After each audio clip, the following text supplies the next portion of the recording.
अस्सलाम वालेकुम बेटा जी। उम्मीद है कि आप लोग ठीक ठाक होंगे। तो न्यूमेरिकल्स की अगली एपिसोड के साथ आज फिर आपकी खिदमत में हाज़िर हैं। तो कल के लेक्चर में आपने पहले 4 न्यूमेरिकल्स को देखा, सुना और समझा। उम्मीद है कोई मसला नहीं हुआ होगा। आज हम बाकी के 6 न्यूमेरिकल करने वाले हैं। जो हम शुरू करने वाले हैं 5वां न्यूमेरिकल, ये assessment of total uncertainty in the final result से लिया गया है। बराए मेहरबानी ज़रा ध्यान रखिएगा क्योंकि ये थोड़ा सा लेंथी भी है और सारा साल बच्चे यही समझते रहा करते हैं। तो स्टेटमेंट देखें जी। Find the value of g, gravitational acceleration की वैल्यू मालूम कीजिए और उस वैल्यू में अनसर्टनिटी मालूम कीजिए for using from the following measurements. Measurement दी हुई हैं आपको कौन कौन सी। सिंपल पेंडुलम की लेंथ मेजर की गई है 100 सेंटीमीटर और 20 वाइब्रेशन के लिए टाइम नोट किया गया है 40.2 सेकंड्स। तो लेंथ मेजर की गई है मीटर रॉड से of accuracy up to 1 millimetre. 1 millimetre मतलब 0.1 सेंटीमीटर यानी 0.001 मीटर लीस्ट काउंट है इंस्ट्रूमेंट का, जिससे लेंथ मेजर की गई। और स्टार वॉच की मदद से टाइम फॉर 20 वाइब्रेशन मेजर किया गया और उस स्टार वॉच का लीस्ट काउंट है 0.1 सेकंड। तो पहले तो हम जरा मेजरमेंट सिद्धि करते हैं फिर काम शुरू करते हैं। तो हमें अंदाज़ा है कि लेंथ मेजर की गई है मीटर रॉड से और मीटर रॉड ने डायरेक्ट हमें लेंथ मेजर करके दे दी है। तो जो मीटर रॉड का लीस्ट काउंट है वही बनेगा इसमें एब्सोल्यूट अनसर्टेनिटी। तो जिस यूनिट में मेजरमेंट है उसी यूनिट में लीस्ट काउंट लिखें। तो हम या तो अब लेंथ देखें, लेंथ सेंटीमीटर में है और लीस्ट काउंट मिलीमीटर में दिया गया है। या तो लेंथ को मिलीमीटर में करें या लीस्ट काउंट को सेंटीमीटर में करें। हम इसकी बजाय दोनों को मीटर में कर लेते हैं ताकि सनद रहे और बवक्ते ज़रूरत काम आए। मतलब ताकि आगे स्टैंडर्ड यूनिट में होगा, ऐसा यूनिट में होगा तो फर्दर इस्तेमाल करना आसान होगा कैलकुलेशन में। तो 100 सेंटीमीटर के 1 मीटर बनेंगे और लीस्ट काउंट 1 मिलीमीटर है 0.001 मीटर। और देखें लीस्ट काउंट है 3 डेसिमल प्लेस तक, तो मेजरमेंट भी होगी 3 डेसिमल प्लेस तक। तो इसलिए 1 के बाद मैंने एहतियातन 0 लगा दिया है, 3 दफ़ा 0 लगा दिया गया है ताकि डेसिमल प्लेस मैच कर जाएँ। तो 1.000 प्लस माइनस 0.001 मीटर, ये तो हो गई बेटा जी लेंथ की मेजरमेंट। और ये आ गई उसमें absolute uncertainty in the measurement of length. अब जी 20 वाइब्रेशन के लिए टाइम इसे स्मॉल टी से लिखेंगे 40.2 सेकंड।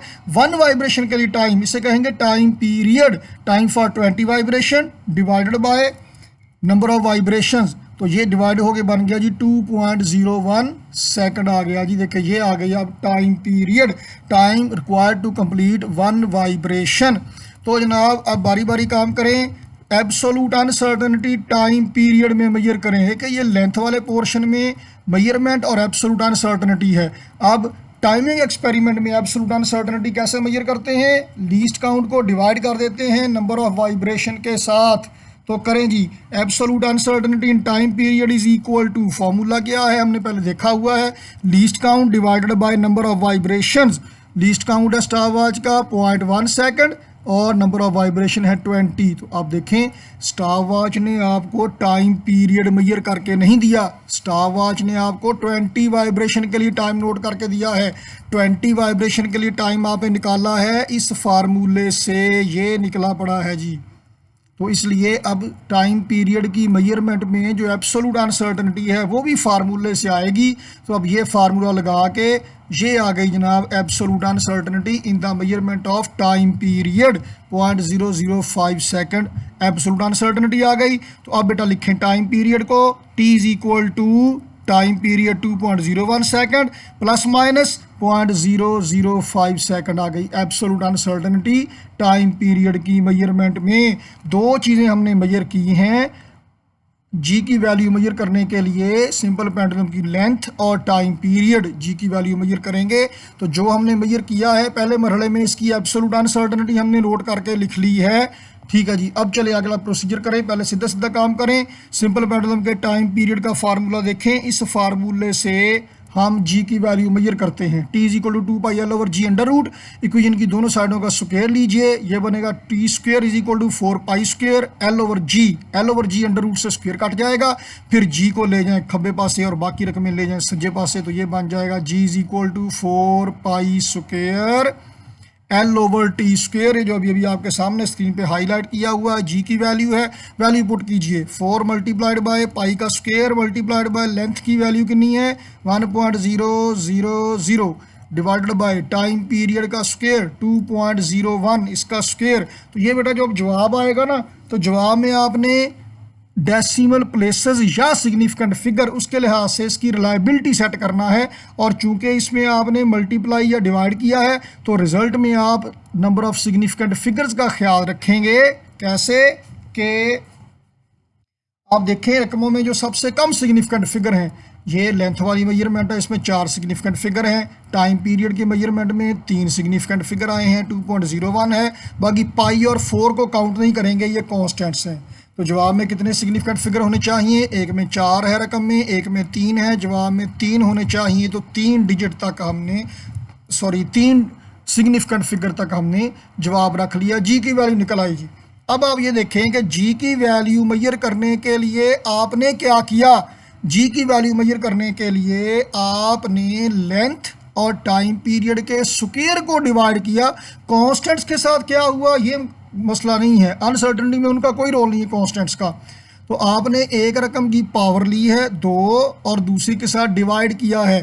तो assessment of total uncertainty in the final result वाली लॉजिक देखिए, आपने जब स्क्वायर लेना होता है, पावर लेना होती है, तो परसेंटेज अनसर्टेनिटी को पावर से मल्टीप्लाई करते हैं, और जब मल्टीप्लाई या डिवाइड करना होता है तो परसेंटेज अनसर्टेनिटीज़ को ऐड कर लेते हैं। तो पहले तो आप परसेंटेज अनसर्टेनिटीज़ मालूम कीजिए लेंथ में और टाइम पीरियड में, बाकी काम बाद में हो जाएगा।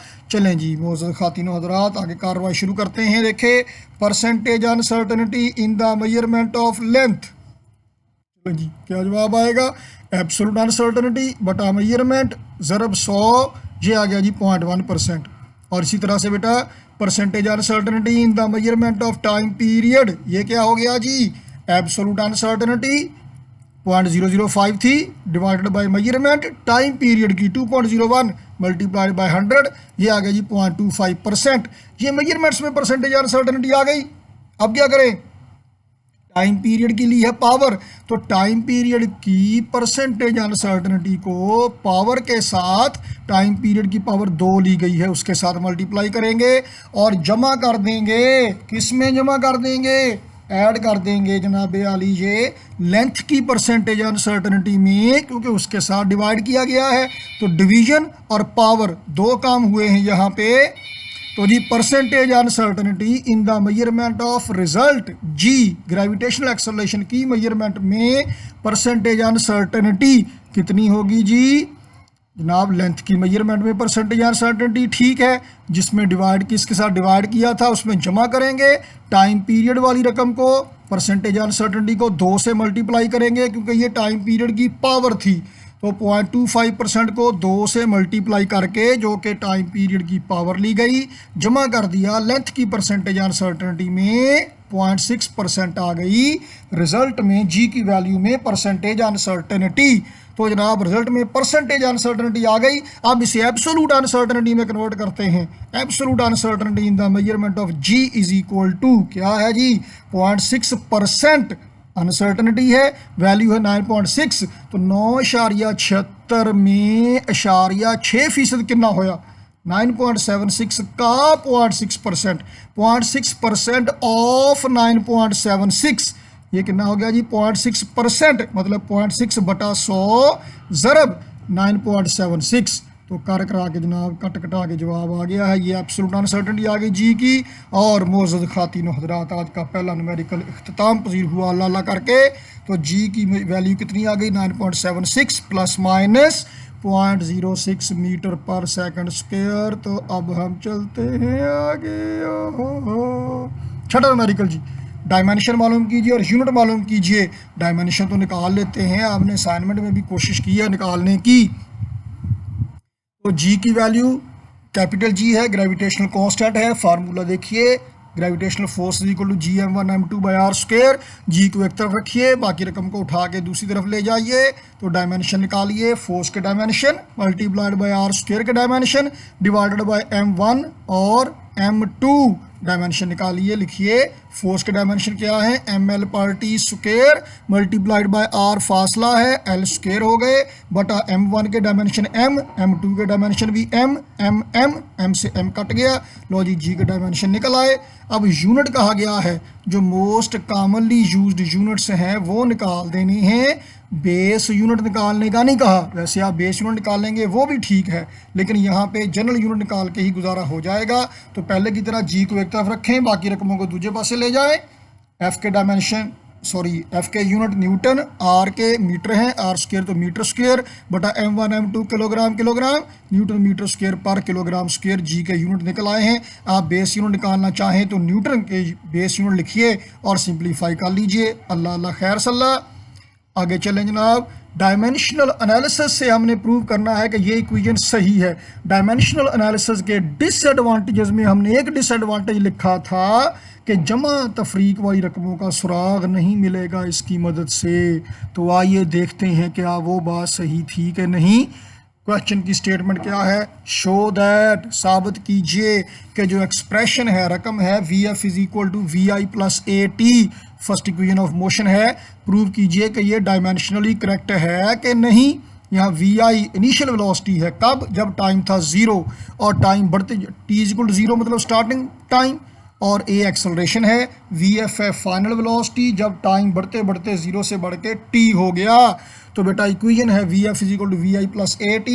आप प्रोसीजर देख लें क्या करना है, by taking dimension on both side, दोनों साइडों के डायमेंशन ले लीजिए। Vf के dimension is equal to Vi के डायमेंशन प्लस A के डायमेंशन इंटू T के डायमेंशन।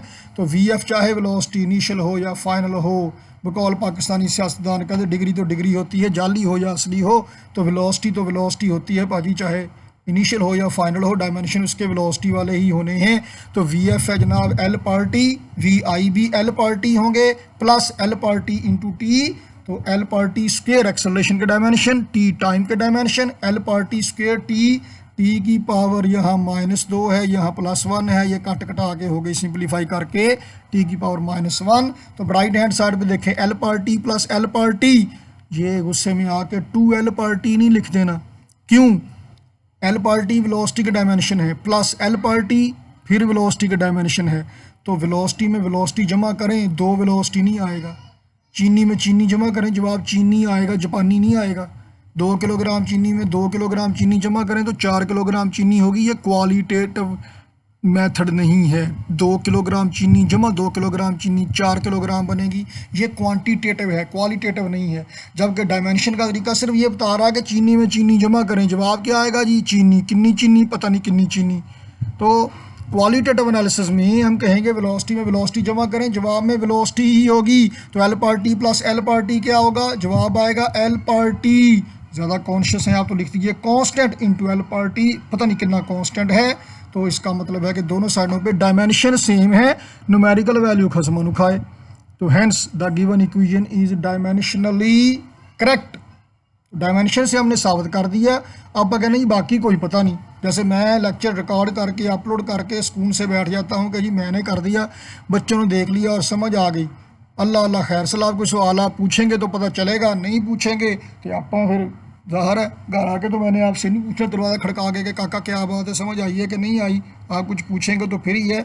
अब मेरे हिसाब से आपने देख लिया, समझ आ गई, देखा नहीं देखा आप जाने, आपका ईमान जाने, आप फीस लैके छुट्टे टुके। तो जनाब 8वां न्यूमेरिकल देखते हैं। जनाब अली 1.8 स्पीड ऑफ साउंड, ये डायमेंशन के तरीके से अब हम फार्मूला डिराइव करने लगे हैं, तैयार हो जाए जनाब। डायमेंशनल एनालिसिस का एक एडवांटेज ये भी था कि फार्मूला डिराइव किया जा सकता है इसकी मदद से। तो कैसे, आइए मेरे साथ। The speed v of sound waves through a medium, किसी मीडियम में स्पीड ऑफ साउंड वेव्स में बी अज्यूम्ड, ये फ़र्ज़ किया जा सकता है कि स्पीड ऑफ साउंड डिपेंड करती है किस पे, मीडियम की डेंसिटी पे। ये रो होता है, रो, और गन्ने वाली रो नहीं, वो RHO, रो ग्रीक अल्फ़ाबेट है, डेंसिटी के लिए इस्तेमाल करते हैं। तो मीडियम की डेंसिटी पे डिपेंड करती है स्पीड ऑफ साउंड, और डिपेंड करती है किस पे, इलास्टिक मॉडुलस ई, पढ़ा सुना हुआ है आपने, स्ट्रेस ओवर स्ट्रेन होता है, अभी देखते हैं। Which is the ratio of stress to strain, deduce मतलब डिराइव कीजिए, डायमेंशन के मेथड से डिराइव कीजिए ये फार्मूला स्पीड ऑफ साउंड के लिए। लो जी मोअज़्ज़ज़ ख़ातिनो हज़रात, डायमेंशन के तरीके से फार्मूला डिराइव करने लगे हैं, तैयारी फड़ लो काका। अकॉर्डिंग टू गिवन कंडीशन, अब शर्त हमें यह दी हुई है कि स्पीड ऑफ साउंड डिपेंड करती है डेंसिटी पे और इलास्टिक मॉडुलस पे डिपेंड करती है। अब हमें ये नहीं पता कि कितना डिपेंड करती है, कैसे डिपेंड करती है, क्या speed of sound waves density के डायरेक्टली प्रोपोर्शनल है कि इनवर्सली प्रोपोर्शनल है, या वो स्क्वायर के साथ डायरेक्टली प्रोपोर्शनल है, या स्क्वायर के साथ इनवर्सली प्रोपोर्शनल है, या अंडर रूट है, अल्लाह जाने क्या है। तो हम ये फ़र्ज़ कर लेते हैं, बशर्ते सवाल होता था छोटी क्लासों में, according to the given condition velocity directly proportional to density की पावर ए का कोई पता नहीं, बस ये पावर ही मालूम करना है और कोई काम नहीं इसमें। आप चाहें तो पावर ये पसंद नहीं आई तो आप power M N O P Q छीदा मीदा टीडा टूडा जो मर्जी पावर रख लें, कोई हर्ज नहीं है। और velocity is directly proportional to E की power B, E elastic modulus है बेटा। तो आप चाहें तो ई की पावर ए रो की पावर बी लिख लें, मुझे फिर भी कोई इतराज़ नहीं है, बस काम सही आप करें, तरीका मेरा पसंद ना आए तो अपना गुल डाल लीजिए। तो जनाब दोनों रिलेशंस को, ये रिलेशन है, इक्वेशन नहीं है, क्योंकि दरमियान में इक्वालिटी नहीं है, मसावी नहीं है, तो ये रिलेशन है, मसावत नहीं है।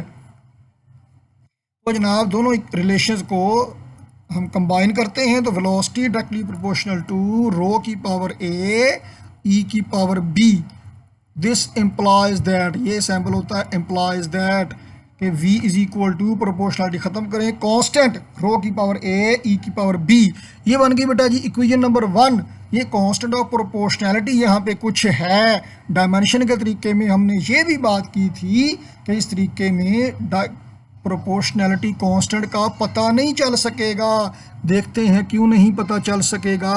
देखिए डायमेंशन के तरीके में फार्मूला ड्राइव करने के लिए आपको कम से कम ये अंदाज़ा होना चाहिए कि जिस क्वांटिटी का फार्मूला आप ड्राइव करने जा रहे हैं वो क्वांटिटी किस किस क्वांटिटी पे डिपेंड कर सकती है, करती है ज़रूरी नहीं, कर सकती, किस किस पे वो डिपेंड कर सकती है। तो आपको अंदाज़ा हो, आप चाहे इसमें 2-3 क्वांटिटीज और ऐड कर लें, कोई मसला नहीं, जो सही होगी वो जवाब में रह जाएगा, नहीं तो ना सही। सियाने कहते हैं बेटा जी किसी को तैराकी सिखाने का सबसे आसान तरीका भला क्या है, उसको पकड़ के दरिया में धक्का दे दें, नहर में धक्का दे दें।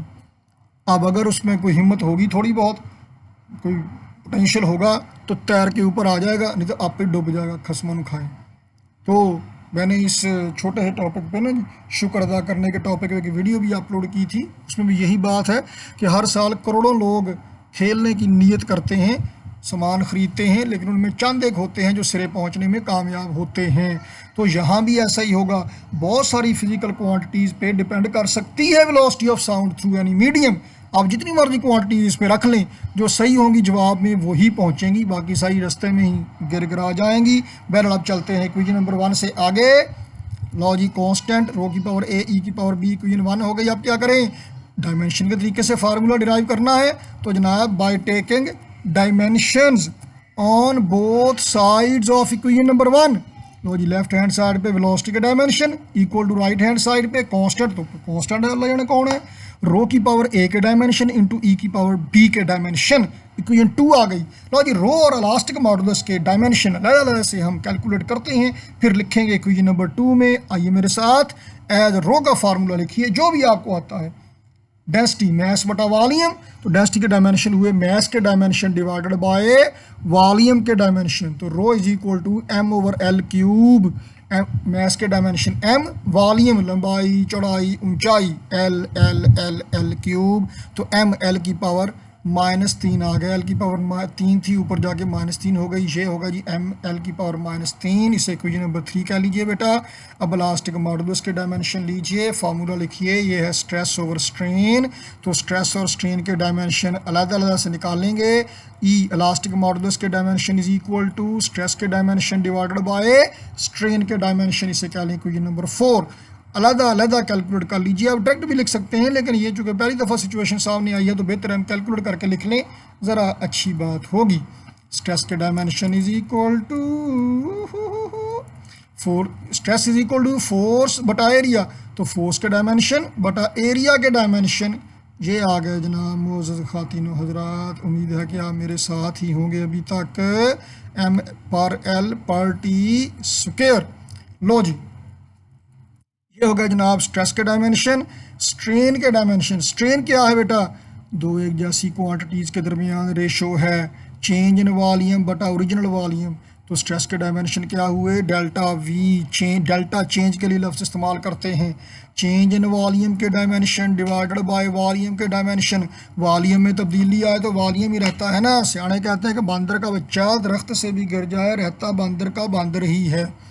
तो पाकिस्तानी कौम को जितना भी समझा लें ये रहती बंदर की बंदर ही है, नहीं समझती है कि एहतियात कर लो पर ना कित्थों जी। बहरहाल जी अपन की तो डेल्टा वी वॉल्यूम के डायमेंशन क्या है? वॉल्यूम है एल क्यूब। तो चेंज इन वॉल्यूम भी वॉल्यूम वाले डायमेंशन ही होंगे एल क्यूब बटा वॉल्यूम के एल क्यूब कट गए।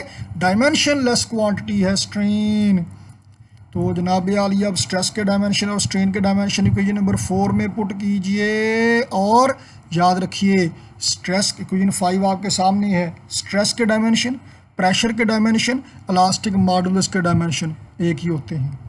तो जनाब आप इक्वेशन 5 से इलास्टिक मॉडुलस के डायमेंशन और बेटा इस इक्वेशन 3 से रो के डायमेंशन, इक्वेशन 5 और 3 से रो और इलास्टिक मॉडुलस के डायमेंशन इक्वेशन नंबर 2 में यहाँ पे पुट करें जी। यहाँ पे जो भी आपके सामने हाईलाइट की हुई है इक्वेशन 2 में पुट कीजिए। कर दें। लेफ्ट हैंड साइड पे आ गई बेटा वेलोसिटी के डायमेंशन एल पर टी। राइट हैंड साइड पे क्या आ गया? कांस्टेंट। और साथ में देखिए रो की पावर थी ए, अब रो के डायमेंशन है एम पर एल क्यूब, इसकी पावर होगी ए। ये देखिए डेंसिटी के जो भी डायमेंशन है उसकी पावर ए और इलास्टिक मॉडुलस के जो भी डायमेंशन है उनकी पावर बी। लो जी अब ऐसा करेंगे पावर के हिसाब से सीधा करें इसको। पहले मैं राइट हैंड साइड सीधी करता हूँ। कांस्टेंट वैसे ही आ गया। एम देखें ऊपर वाली इक्वेशन में देखें एम की पावर है ए और साथ में आगे एम की पावर है कितनी? बी। तो रला मिला के बेस अगर सेम हो तो पावर्स ऐड हो जाती हैं। एम की पावर हो गई बेटा ए प्लस बी। एल की पावर ऊपर देखें ऊपर वाली सबसे ऊपर वाली लाइन में एल की पावर है -3 और फिर पावर है ए तो हो गई -3a और साथ में एल की power -1 into B minus B तो एल की पावर हो गई -3a माइनस बी। ये होगी एल की पावर। और टी की पावर ये देखिए टी की पावर ए यहाँ से आने लगी है -2 और फिर बी तो टी की पावर कितनी हो गई? -2b। ये तो हो गई राइट हैंड साइड का किस्सा। लेफ्ट हैंड साइड पे है एल पर टी सिर्फ। लेकिन एक मसला है अगर दरमियान में इक्वालिटी है मसावात है इसका मतलब ये है कि राइट हैंड साइड वाली वैल्यू और लेफ्ट हैंड साइड वाली वैल्यू क्या होगी? बराबर होंगी। तो राइट हैंड साइड पे एल की कुछ पावर है टी की कुछ पावर है, लेफ्ट हैंड साइड पे एल की कुछ पावर है टी की कुछ पावर है। राइट हैंड साइड पे एम की पावर है, लेफ्ट हैंड साइड पे एम तो है ही नहीं तो हमने एम अपनी तरफ से लिख लिया एम की पावर 0। समथिंग पावर 0 1 ही होती है तो इक्वेशन पे कोई फ़र्क नहीं पड़ा। एम नज़र आने लग गया, कुछ हौसला हो गया। तो बेटा जी अब अगर इक्वालिटी है तो इसका मतलब है कि लेफ़्ट हैंड साइड और राइट हैंड साइड वाली रकमें आपस में बराबर हैं। इसका मतलब है कि लेफ़्ट हैंड साइड पे एम की जितनी वैल्यू होगी राइट हैंड साइड पे भी एम की वैल्यू उतनी होगी और लेफ्ट हैंड साइड पे एल की वैल्यू राइट हैंड साइड वाली वैल्यू के बराबर होगी। इसी तरह टी वाली भी बराबर होगी। तो हम कहते हैं by comparing coefficients on both sides of above equation. बिल्कुल ए टू जी ऐसे ही प्रोसीजर लिखना है आपने सारा। कोफिशिएंट कंपेयर कीजिए। लेफ्ट हैंड साइड पे एम की power 0 this one is equal to right hand side पे एम की पावर ए प्लस बी। तो बेस सेम है पावर्स इक्वल हो जाएंगी। 0 is equal to a plus b. 9th class में आपने ये काम किया हुआ इससे मिलता जुलता 0 is equal to a plus b. अब इसी तरह से एल की पावर लेफ्ट हैंड साइड पे 1 है, राइट हैंड साइड पे है -3a माइनस बी। ये दोनों साइड में बराबर हैं तो आप डायरेक्ट भी पावर्स कंपेयर करके लिख लेते हैं। मैंने एक स्टेप आपके लिए कर दिया ताकि ज़रा आसानी रहे। तो पावर्स दोनों साइडों पे एल की पावर 1 है, राइट हैंड साइड पे एल की पावर -3a माइनस बी है। तो अगर बेस इनके सेम है तो पावर क्या होगी? सेम होगी। 1 लेफ्ट हैंड साइड पे पावर 1 है equal to right hand side पे -3a माइनस बी। इसी तरह बेटा जी टी की पावर लेफ्ट हैंड साइड पे -1 है, राइट हैंड साइड पे -2b है। तो बेस अगर इनके सेम है, असास बराबर हैं तो पावर्स सेम होंगी। -1 इज इक्वल टू -2b होगी। लो जनाब आपके पास ये 1 दो तीन इक्वेशंस हैं, इनमें से ए बी की वैल्यू निकाल लीजिए, जिसमें तीनों में से एक से निकल आए, दो से, तीनों से, जहाँ से आपको सूट करे। इस इक्वेशन से देखें, माइनस से माइनस कट गई, दो को खब्बे पास से ले जाएं, बटे के नीचे चला जाएगा, तो b इज इक्वल टू 1/2, ये b की वैल्यू आ गई। b की वैल्यू अब इस इक्वेशन में या इस वाली में पुट करें तो a की वैल्यू निकल आएगी, हम यहाँ पुट कर देते हैं, आसानी से निकल आएगी। तो 0 is equal to a plus b की जगह पे आ गया 1/2, तो a इज इक्वल टू क्या आ गया जी, -1/2। लो जी, a और b की वैल्यू निकल आई, यही चाहिए था। By putting the values of a and b इन इक्वेशन नंबर ओ शुरू में 1 में पुट कर दें, तो velocity is equal to constant into rho की पावर -1/2 e की पावर 1/2, रो की पावर -1/2 है, तो बेटा थल्ले जाके नीचे जाके ये जमा बन जाएगी। ये गलती हो गई थी, मैं इसको ठीक कर दूँ। लो जनाब, तो जनाब आली ई की पावर 1/2 बटा रो की पावर 1/2, 1/2 का मतलब होता है अंडर रूट। फार्मूला डिराइव हो गया, इस्तेमाल करेंगे 8वें चैप्टर में जाके। कांस्टेंट का यहाँ पता नहीं चल सका, हाले भी मिस्टीरियस ही है, डायमेंशन के तरीके से कांस्टेंट का पता नहीं चल सकेगा। वैसे यहाँ कांस्टेंट 1 ही है, ये मुझे पता है, मैं आपको बता देता हूँ। लो जी, थोड़ा हौसला रखिए, 2 न्यूमेरिकल और रह गए हैं। ये अब सस्ते सस्ते न्यूमेरिकल आ गए, महंगे महंगे मुक गए हैं। नौवां न्यूमेरिकल क्या है जी, फेमस आइंस्टाइन इक्वेशन है जी, E is equal to mc², dimensionally consistent है, प्रूव कीजिए। लो जी, प्रूव करें, तो इसके लिए हमें देखना पड़ेगा, शो करना पड़ेगा, प्रूव करना पड़ेगा कि लेफ्ट हैंड साइड के डायमेंशन और राइट हैंड साइड के डायमेंशन बराबर हैं जी। तो जनाब आप left hand side right hand side के डायमेंशन इकट्ठे लेते आइए, जैसे हमने इससे पहले V F is equal to V I plus A T वाली इक्वेशन में किया, या लेफ्ट हैंड साइड के डायमेंशन अलग कैलकुलेट कर लीजिए, राइट हैंड साइड के अलग कर लीजिए, जो चाहे आपका हुस्न करिश्मा साज करे जी। तो पहले बेटा जी लेफ्ट हैंड साइड के डायमेंशन लेते हैं। ई एनर्जी, कौन सी एनर्जी, और जी चाहे किनेटिक एनर्जी, चाहे पोटेंशियल एनर्जी, चाहे फलानी एनर्जी, चाहे टमकानी एनर्जी, जिस मर्जी एनर्जी के डायमेंशन ले लें सेम ही निकलेंगे। तो हम जनरलाइज करके एनर्जी और वर्क के यूनिट और डायमेंशन सेम होते हैं, एनर्जी से वर्क होता है, वर्क से एनर्जी मिलती है, तो हम वर्क के डायमेंशन निकाल लेते हैं, यही एनर्जी के बराबर होंगे। तो वर्क का सिंपल फार्मूला है जनाब FD वाला, पहले हमने निकाले हुए हैं, ये निकल आया ml² पर t²। याद रखें, आपके पूरे सिलेबस में हर वो टर्म जो आप देखेंगे उसके डायमेंशन आपको निकालने आना चाहिए हर हालत में। तो वर्क के यानी एनर्जी के डायमेंशन निकल आए इक्वेशन 1 में। Now bye taking dimensions of right hand side, m के डायमेंशन इंटू c² के डायमेंशन, m के डायमेंशन, m क्या है मैस, c² के डायमेंशन, c है बेटा स्पीड ऑफ लाइट, स्पीड वाले डायमेंशन c के हैं, तो c² मतलब वेलोसिटी का स्क्वायर, l पर t इसका स्क्वायर, तो l पर t का स्क्वायर मतलब l की पावर 2 t की पावर -1 इंटू 2 -2। लो जी 100 गल्लां दी इक्को गल ते बहुते पानी का इक्को हल, ਉਹੀ निकलिया है जनाब गेड़ा गूड़ा दे के, दोनों साइडों पे डायमेंशन सेम है, इसका मतलब है डायमेंशनली इक्वेशन सही है। आइंस्टाइन को तसल्ली दे दें, बाकी उन्होंने कहा भाई आप ही कोशिश कर ला, सानू नहीं पता है तू ज़्यादा। लो जी 10वां और आखिरी न्यूमेरिकल पेशे खिदमत है, तो टेस्ट भी इसके बाद आने वाला है, दिल काबू करके रखिएगा और पढ़ लिया करें। आप लोगों से मुझे कुछ ज़्यादा उम्मीदें रही नहीं है वैसे। अब 10वां न्यूमेरिकल जनाब आली, सपोज फ़र्ज़ कीजिए, वी आर टोल्ड हमें बताया गया है कि एक्सेलरेशन किसी पार्टिकल का, कौन सा particle, moving in a circle of radius r, वो पार्टिकल जो किसी सर्कल में मूव करता है, सर्कल का रेडियस r है और यूनिफॉर्म स्पीड है उसकी, और वो जो एक्सेलरेशन है डायरेक्टली प्रोपोर्शनल है सम पावर ऑफ r की किसी पावर के डायरेक्टली प्रोपोर्शनल है एक्सेलरेशन। तो r की कितनी पावर से, यानी फ़र्ज़ कीजिए कि r की पावर है n, और इसी तरह से एक्सेलरेशन डायरेक्टली प्रोपोर्शनल है सम पावर ऑफ v से, फ़र्ज़ कीजिए v की पावर m। अब पावर्स वही लेनी है जो हमें स्टेटमेंट में दी हुई है, पावर्स मालूम कीजिए। अब न्यूमेरिकल थोड़ा सा छोटा हो गया कि हमने पावर ही मालूम करना है, वापस इक्वेशन 1 में पुट करके फार्मूला नहीं ड्राइव करना। तो जनाब गिवन कंडीशन के मुताबिक acceleration directly proportional to r की पावर n और acceleration directly proportional to v की पावर m, तो कंबाइन कीजिए, acceleration directly proportional to r की पावर n v की पावर m के, this one implies that acceleration is equal to, proportionality ख़त्म कीजिए, कांस्टेंट इनटू r की पावर n v की पावर m आ गया। इसे क्या लीजिए equation number 1, by taking dimensions on both sides of equation 1, by taking dimension on both side जी। लो जनाब लेफ्ट हैंड साइड पे एक्सेलरेशन का dimension is equal to constant वैसे ही रह गया, आर की पावर एन के डायमेंशन वी की पावर एम के डायमेंशन इक्वेशन 2 कह लीजिए। ये आप चुके छोटे छोटे नन्हे मुन्ने शरीफ से मेरे जैसे डायमेंशन है तो आप वैसे डायरेक्ट ही लिख सकते हैं, कोई ज़रूरत नहीं ज़्यादा खजल खराबी की।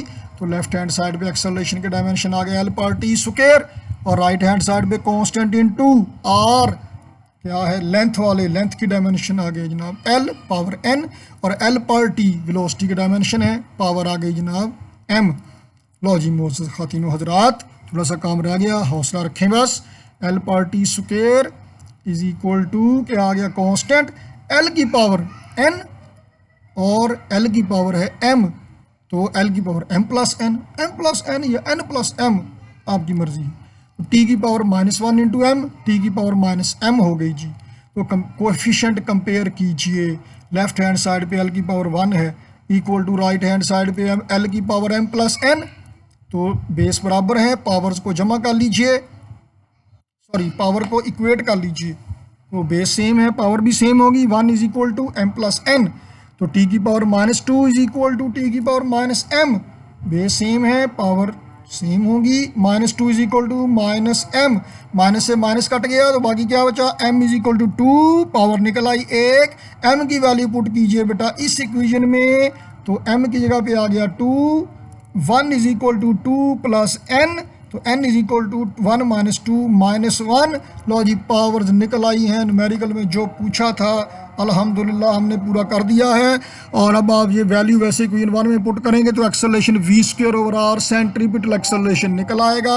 न्यूमेरिकल ख़त्म होता है, चैप्टर ख़त्म होता है, अगली किस्त से इंशाल्लाह नेक्स्ट चैप्टर शुरू किया जाएगा। इस चैप्टर में साइड बार वाली इन्फॉर्मेशन कोई ऐसी नहीं थी कि स्पेशल आपको पढ़ाई जाए, सेकंड चैप्टर में बहुत ही इंपॉर्टेंट होगी, वो इंशाल्लाह सारी हम डिस्कस करेंगे, उनका पूरा एक लेक्चर अलग से होगा। बहरहाल नेक्स्ट लेक्चर से इंशाल्लाह सेकंड चैप्टर शुरू किया जाएगा, तो उम्मीद है कि आप हमारे साथ रहेंगे। Thank you very much for joining us. अल्लाह हाफिज़।